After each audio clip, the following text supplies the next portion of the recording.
I think to be different, you've got to not listen to the outside noises.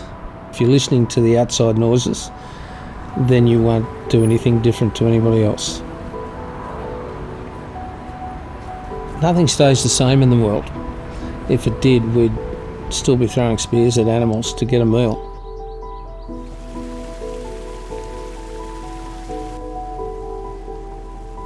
You don't do something different just to be different, but if there's a reason for change, they're the people that have made a difference in the world, is the ones that have thought outside the square. Vision's a gift, and Graham's got that. The harder you go at a bloke like Graham, the better he goes.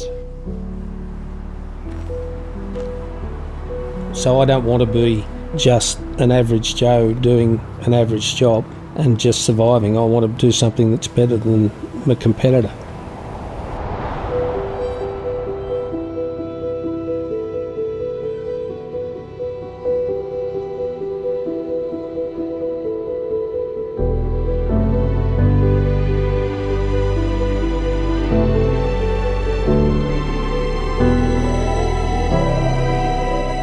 If you're just another product that's got a different brand on it, that's not good enough to cut the mustard.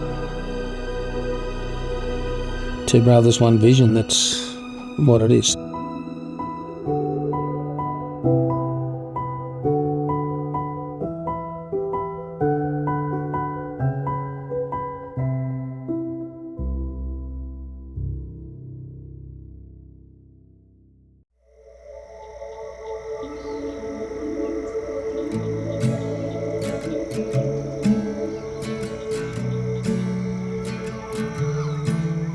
It was a great place to grow up as a kid. You were out riding horses and then motorbikes and spending all your holidays learning from my grandfather, my grandmother, my uncles, my father and mother.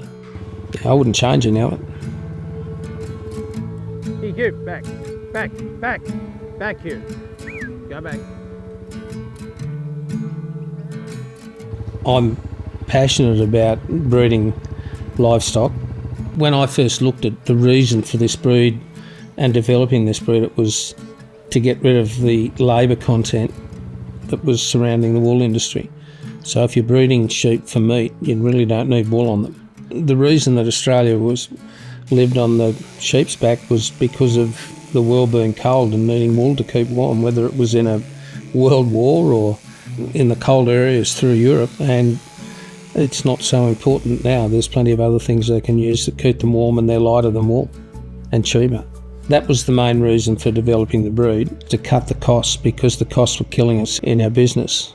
To get to that point, I had to be outside Australia and outside narrow-minded thinking, and I had to get into South America before it dawned on me, well, there's sheep over here without wool. Why do we need wool on sheep? So it was like a light bulb moment. And then I had to work out how to do it. That was the difficult part. I went over there with my eyes open on everything, and I came back with an idea that I was told, well, you're mad, won't work. It did.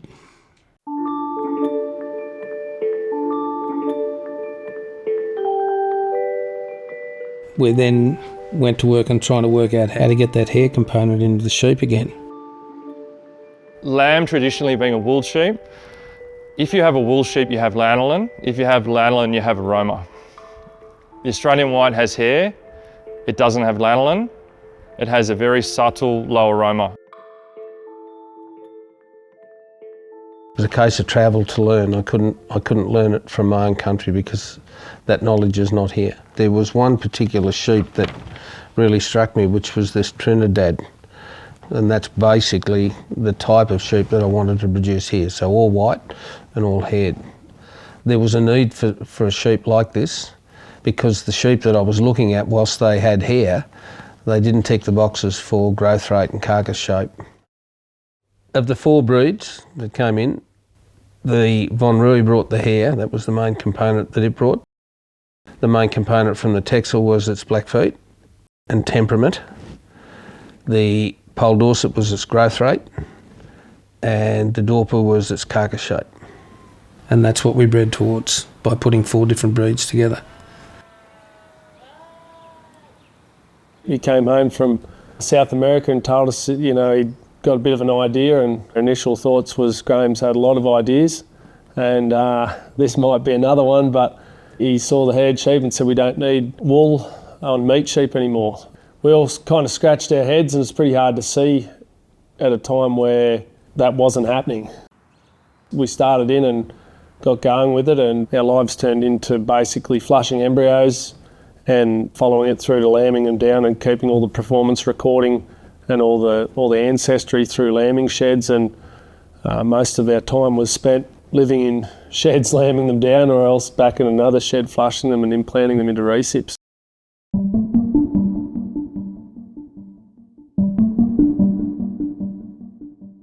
So basically it was just combining genetics, that each different breed brought something to the table, and then try and get what they brought to the table stabilised in one population. We haven't introduced another ram or anything else. It's that original pot of 30 ewes and 4 or 5 rams that we started with, and we've just expanded out from that. We keep things in reasonably close genetic families, and then it's about basically just the stockmanship of individual people selecting the right sheep. There's just no cheating it. I can't tell someone what to look for. You just need years and years of living with the animals to be able to pick it up. That's one of the reasons it's probably not done as much now, because people are looking for shortcuts to try and, you know, make it easy, but there's no shortcuts if you want to get it right. No one will know how hard it was for him in those, or for the family, those first half a dozen years when so many things that I were doing weren't working. So Graham talked about innovation. You can't be scared to fail. Graham was failing all the time. The boys were, you know, putting different flushes together and it wasn't working, but the undeniable ability to believe in themselves and their breeding programs. So not only has it succeeded and grown, they've taken it around the world. It's growing in so many states in America. It's really prevalent in areas of Asia, in particular China. It's an amazing global story now that started here on this farm where we are right now.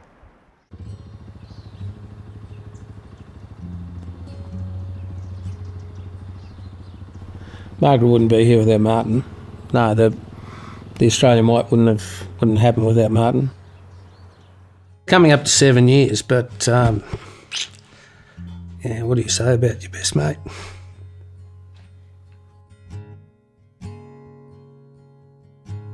Martin was the youngest in the family. He was just one of those special guys that everybody liked. At school he was voted most popular in his class. He was like a son as well as a brother and a best friend. Martin was the perfect foil for Graham. Where Graham was the front man, Martin was very happy to be the guy holding the ship together. Martin and Graham were the perfect team, and I know now that Graham still misses Martin. He really does, but... The way that they were different was Graham probably made a lot of the decisions. Martin probably would then put them into play, I guess. So when Dad would be out promoting or being somewhere else, Martin would know what to run at home and how to run it. He's a fair bit younger than Dad, so he was probably more closer like an older brother than an uncle. And then to Dad he was his younger brother, but it was almost like his eldest son. And he was just a really good bloke, so it makes it worse. Martin rang me, and he just rang to say they found a torn artery near my heart. They're going to fly me to RPA. And I said, I'll be there. I'll see you there. And the phone went dead. And he was dead. He died on the phone while I was talking to him. So, yeah, it was pretty tough. Probably the hardest thing was keeping it together, because someone had to be strong. Yeah, it was pretty tough. And 7 years on, like I'm mid-60s, it's part of life, but like I cried alone.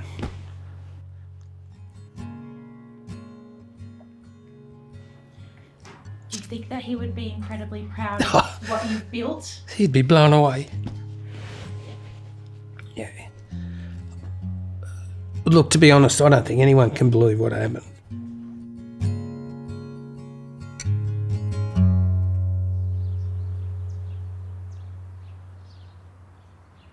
We realised we had some beautiful marbling, but the quality of that fat was what was the light bulb moment. So when these lambs that we were testing had melting points of down under 30 degrees consistently, I got my old university login and we found this amazing guy that was actually working in Japan, and he was looking down the microscope when they found the marbling gene. And I probably got on the phone then and said, listen, Graham, we need to work out if this is pseudoscience or we've got something real.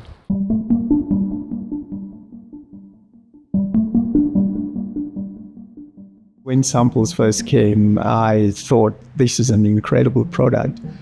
I hadn't seen any product that was comparable to it. So the two things that really, got me thinking was I'd never seen fat melting point as low as that. Secondly, the omega-3 long-chain fatty acid composition was incredible. So I rang up Graham and I said, I think I know what's going on. You've got something here in the brew that's very unique, something that's outstanding. Maybe we need to look a little bit deeper. Like I said, the fat melting point was one, but then the second one was the omega-3 long-chain fatty acids. The levels were simply unprecedented because normally with mammals, you would find levels maybe around 10 milligrams per 100 grams of tissue, but here we were getting levels up to 33. And in one particular instance, we actually had 69 milligrams per 100 grams. That again triggered, and I'm like, what did you feed them? Did you put some fish in them? Although I couldn't test any fishiness. Where you have unsaturated fatty acids like these long-chain omega-3s, they actually confer a lot of health benefits. This is where the composition of the fat becomes really important. So consumers who are very health conscious can actually obtain the daily requirements that they need from Margra for the omega-3s. The micro-marbling nature of Margra is such that it has very fine texture. The fine texture means that the dispersal of the fat within the muscle is actually quite uniform. You can actually see and feel the oiliness. You can feel the moisture that it retains, which means that when you cook it and eat it, there's a lot of juiciness because of the water holding capacity. And then you have this sensory experience where the juiciness comes in because of the omega-3 fatty acids that are there, particularly oleic acid, which is quite high. So it gives it this unique flavor that's not gamey. If you were to look at advancements that are currently being made in the scientific field, Margra is right at the forefront of cutting-edge scientific innovation and investigation into these unique attributes that they have. The main driver was to make it an easy care sheep, so you didn't have as much work. So basically you can run it like a small cow. One of the things that scared us when we first started this, that we'd breed an animal that was a wonderful easy care sheep, that you didn't have to crutch, shear, no chemicals used on, everything would be great. But we're frightened that at the end of it you might not be able to eat the meat.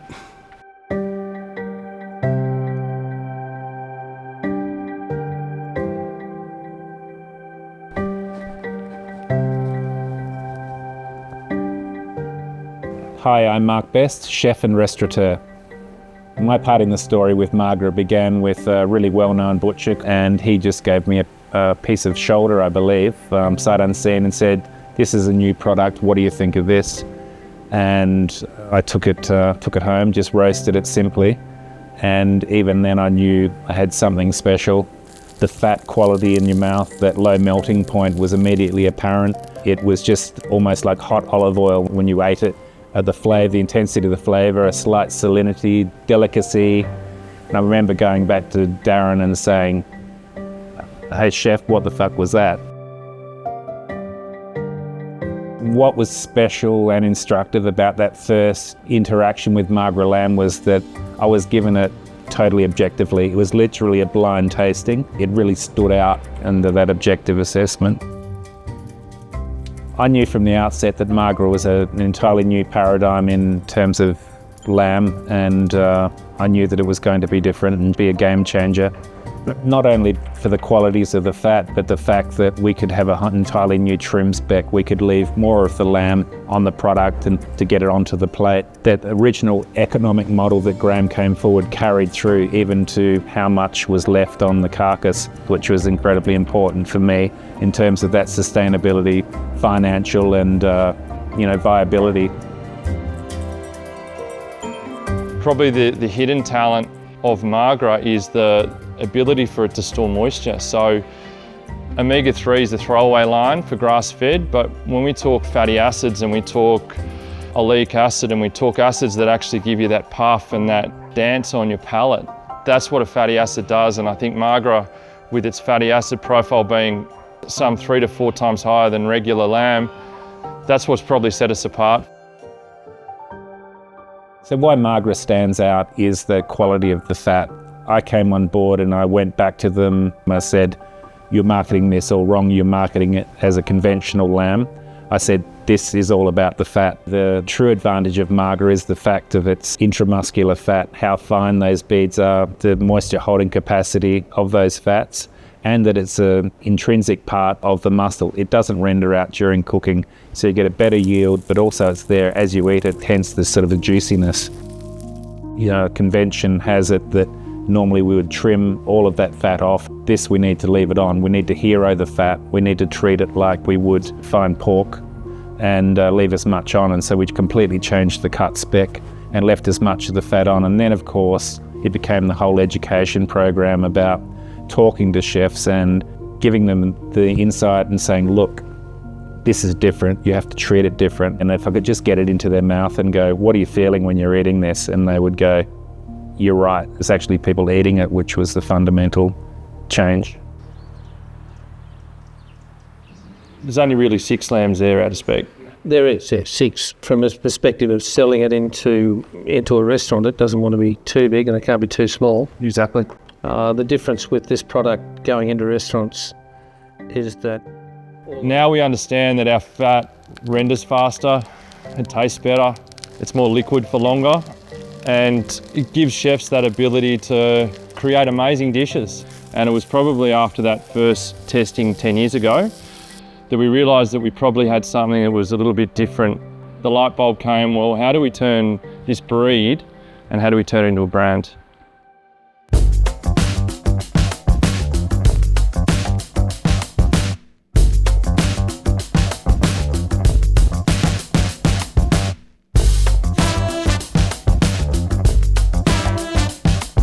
For a long time, I think a lot of people just considered lamb was just lamb, and they were kind of right before Margra came along, because I don't think there was a real commitment to elevating what the possibilities for lamb, and that's where Margra have really taken it to the next level. I'm Joel Bickford, I'm the Group Culinary Director for the Point Group. Today we're at Shell House and I'm going to be doing a couple of dishes for you.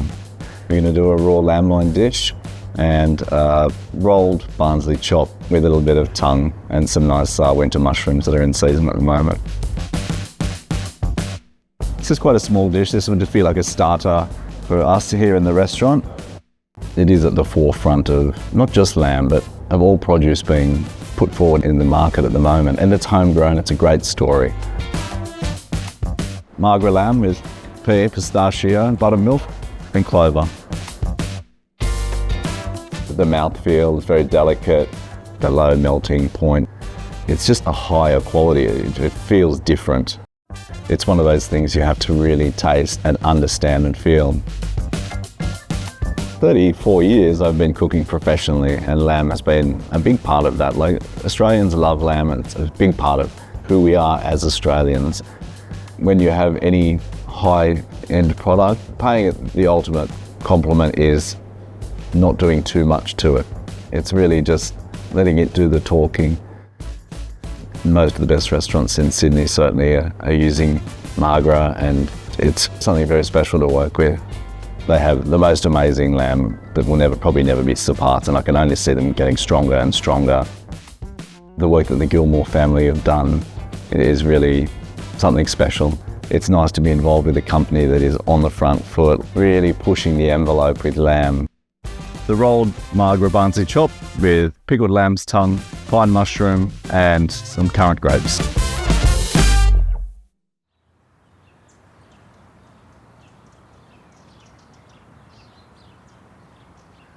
First time I ever tried Margra Lamb, I was just like, yeah, most lamb in Australia is just lamb. Like, there's average, cheap, shitty commodity lamb. Then any good lamb producer is kind of just all on about the same level. So I got it in not expecting it to blow my mind. I also wanted it to kind of be wrong. I wanted the fat melting point thing to not make a difference. I wanted to just be like, lamb's just lamb. This is just a cool story you've attached to it. And then I cooked with it and I noticed it straight away. And the big thing that I noticed, I started in a cold pan, which most people tell you with any lamb is a big no-no. It's going to stick. Because it slowly rendered and the fat slowly rendered out, the fat on it crisped up almost like a pork belly crackling. I couldn't believe it, and I'd never seen lamb react that way before. And then I went, all right, this is pretty cool, but it can't taste that good. And then I ate it and I went, holy shit, this is actually genuinely different. Every type of lamb dish is generally considered a main course. Getting away from those ideas and trying to get it into that entree world, especially having people not associate lamb with just being a rich, strong flavoured main course, but also knowing it can have nuance and delicate tones to it and subtlety as well, you know, whether it's a beautiful plate of lamb charcuterie, whether it's those merguez stuffed zucchini flowers that have been fried, you know, it's just phenomenal. With traditional lamb, you've kind of got a lack of flavour in the meat and an overly strong flavour in the fat. And that fat, when it kind of sits and coats in your mouth, that flavour sits there for such a long time. It's almost all you can taste. Whereas with Margra, I find you're tasting the meat and the fat's there to kind of accompany it and lift the flavour of the meat up rather than overpowering it. So look, this one so far is probably one of my favourites. This is, I guess, what you'd call lamb prosciutto. One thing that stands out is you smell it, and it smells like beautifully barbecued lamb. It doesn't stink of lanolin. Like, I've tried other lamb charcuterie products before, and they're pungent, but not in an enjoyable way. They almost smell a bit barnyardy, if that makes sense. Whereas this is beautiful lamb fragrance. You can see through it all, you can see all the meat. The fat goes translucent.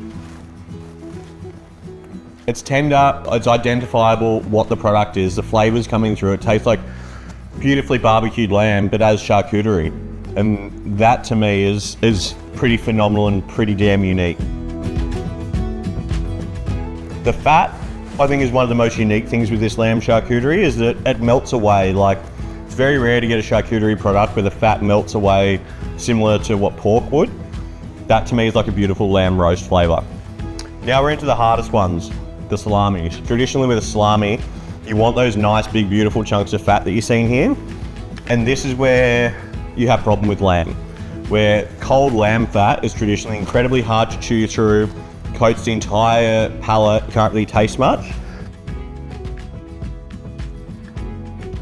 Pretty damn good.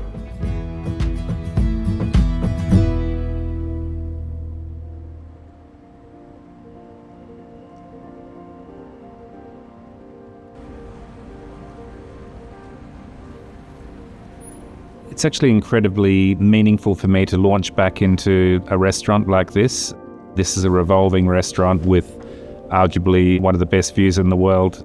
It's incredibly exciting to have Graham here. It sort of seems like the fulfillment of the narrative.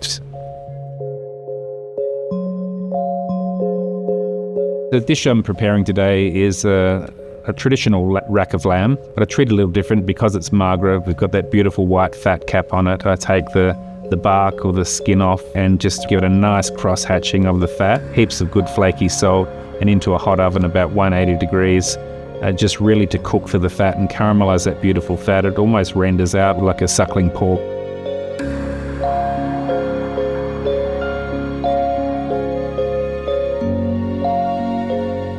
No matter how many times I eat this lamb, it's always a revelation of that fat, that low melting point fat hitting the palate. Not something you get sick of.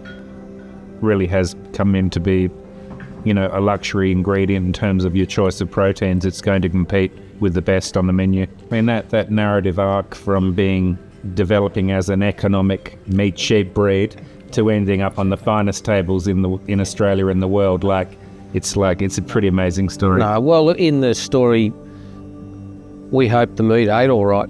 Yeah. But then to find out that it was actually with the crossing that we did, it was actually superb and different. That's quite amazing. And that's, like when I came into it, all I did was say, that you've got something here and the fat is the hero. I mean, that's really where it sort of as a culinary product, where it took off. Exactly. Convincing people to leave the fat on lamb is difficult. All you've got to do is get them to eat it. It's incredible sitting here with you eating it. It's been a while. I don't think the journey finishes here. No. No, it's just part of the journey. Yeah. I suppose you've got to pinch yourself to think that you've developed something that can end up here. Where it will be in 10 years' time, I would hope that it would be on menus all around the world as Margra. Now where we sit is in these magnificent restaurants in Sydney and other places around the world with elite chefs that are telling us that we have a unique product. So in the future, who knows where it might go. This is an amazing story of innovation, and seeing that Margra name sitting on menus, elite menus, and seeing people with distinguished palates understanding that you actually made a difference on the industry, it's a beautiful place to be in. The best part about being in a team like this is everyone's still hungry. We've still got fire in the belly. I would say, in a few words, Margra is a culmination of professional craftsmanship of breeding, scientific innovation, and high nutritional quality, all rolled into one that gives the consumer a very, very all-round package of not just the taste, but also the healthy components that come with it. As far as the Margra brand goes, I hope it gets the recognition that it deserves for not just the way that it eats, but the way that it's bred. The Aussie white Margra lamb's coming off, fresh crops and pastures and stuff, walking into the yards and onto your plate. That's where it needs to be. So Graham's a pretty incredible person. He'll go down in the sheep world forever as one of the greatest there's ever been. That's not from his son, that's just from results and what he's achieved and what he's been able to in his lifetime. Some people are pretty special. They're in a league of their own, and that's where he sits. We'll always look to further the science and try to continue to increase the eating quality of what we're doing. There's never a stop point. Whilst it's good now, in 10 years we'll look back and laugh about where we were here today, because that's basically been the evolution of it. Is every 10 years we look back and shake our heads, and when we thought we were made, we're only just scratching the surface. Unfortunately, Martin missed some of the highs that we've seen within the breed in sales and how big it's grown and where it's going around the world and the restaurants that it's in. He missed some of that, but as a legacy, it's that MAR part of the Margra is the most important bit. This whole journey that we've been on is pretty much, you've got to pinch yourself. You couldn't have scripted it. It was a unique combination of different talents, but I will say on every one of those talents it was drive. We're going hard on this breed to make sure that it's better and better, and just not accepting, we've got it to here, that's okay. We don't run with the mob, we do our own thing. Oftentimes if you run with the mob, we'd still be doing what my grandfather did.